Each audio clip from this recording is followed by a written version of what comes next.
Doy gracias a Dios nuevamente por permitirme compartir con ustedes este momento. Hay una pregunta que quisiera que nos hiciéramos. Un viejo proverbio dice: todo hombre tiene su precio. ¿Será esto verdad? ¿Tenemos todos nosotros normas morales que hacemos válidas solo mientras nos conviene? ¿Las olvidamos cuando nos empecinamos en conseguir nuestros objetivos y deseos personales a como dé lugar? Nosotros como cristianos también tenemos un precio. ¿Vendemos nuestros principios? Ya sabemos que vivimos en un mundo de concesiones. Lo más triste y vergonzoso es que los cristianos muchas veces dejamos los principios cristianos a cambio de las conveniencias. En estos tiempos los maestros del engaño se han convertido en los héroes modernos de las finanzas, pues se les admira por su habilidad para manejar su mano siniestra por debajo de la mesa.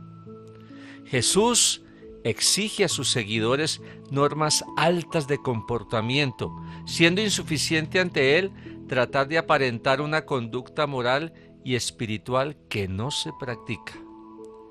Es por eso que la verdadera iglesia de Jesucristo tiene que velar y luchar con todas sus fuerzas para mantenerse firme en medio de la influencia de las prácticas antibíblicas, sin aceptar el conglomerado teológico que está profanando la pureza de su evangelio.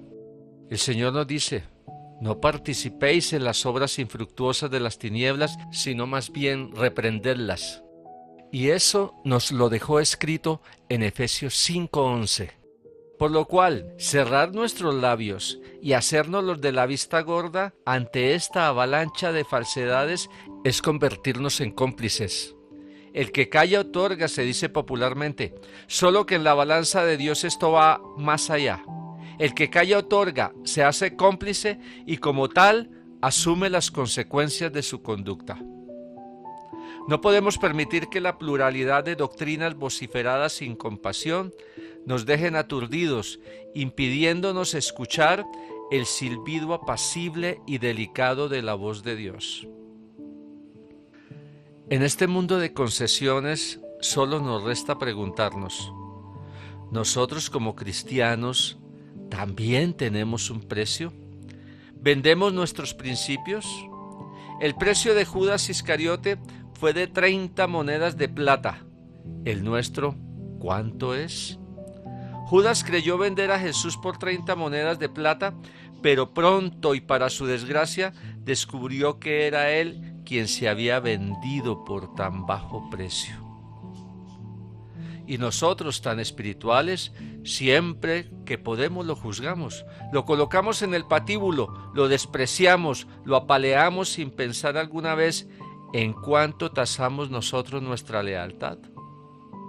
Aquellos que han tratado de vender a Jesús como lo hizo Judas, llorarán amargamente como cuando en su remordimiento quiso devolver las monedas, pero ya fue demasiado tarde, y solo logró que sus entrañas quedaran esparcidas a merced de las aves de rapiña, cuando su cuerpo se reventó al caer del árbol del que se había colgado.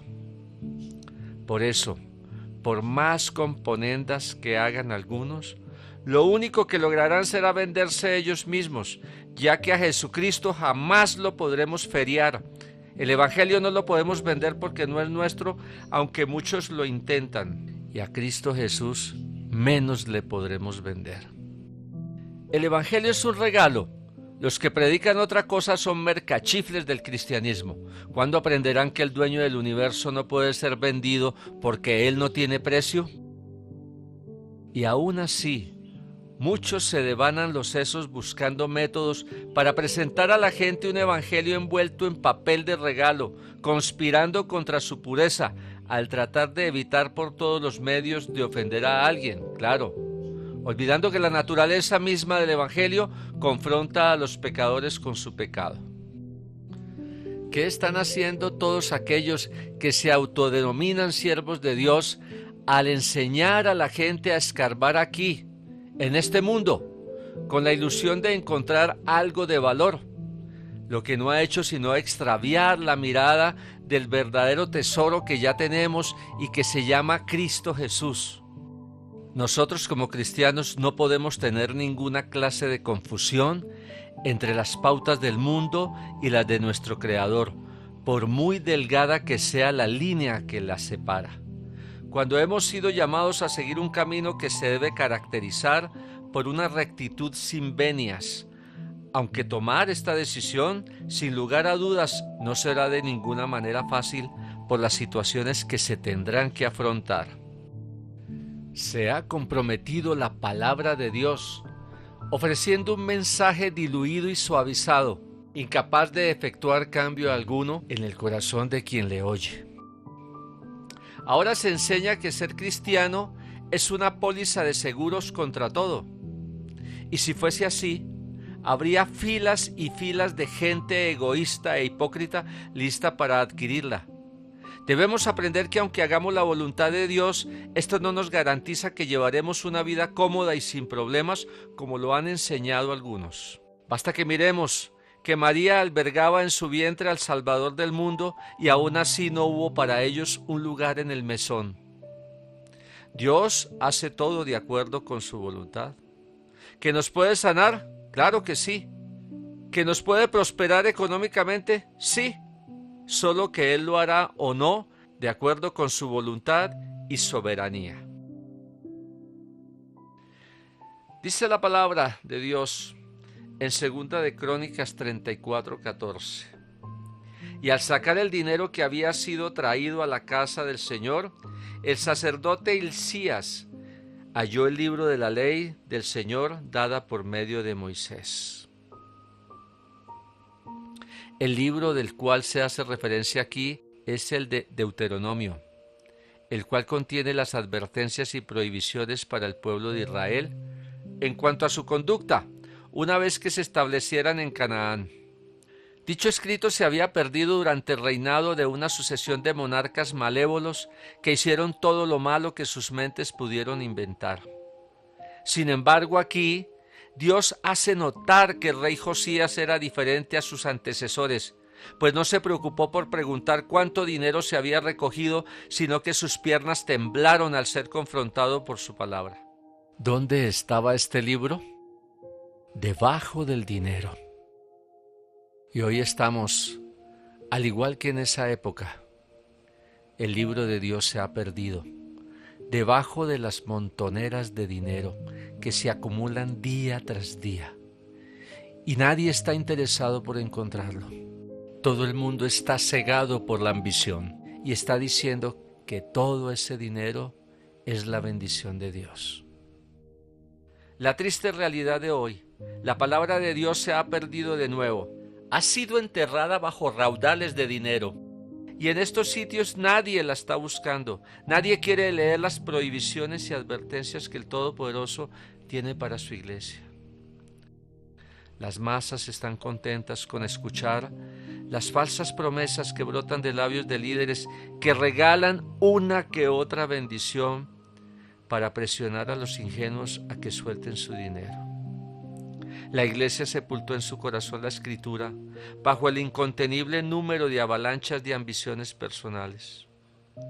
Muchas voces, estoy seguro, se levantarán para decir que no es cierto lo que estoy afirmando y alzarán sus manos exhibiendo orgullosos la Biblia.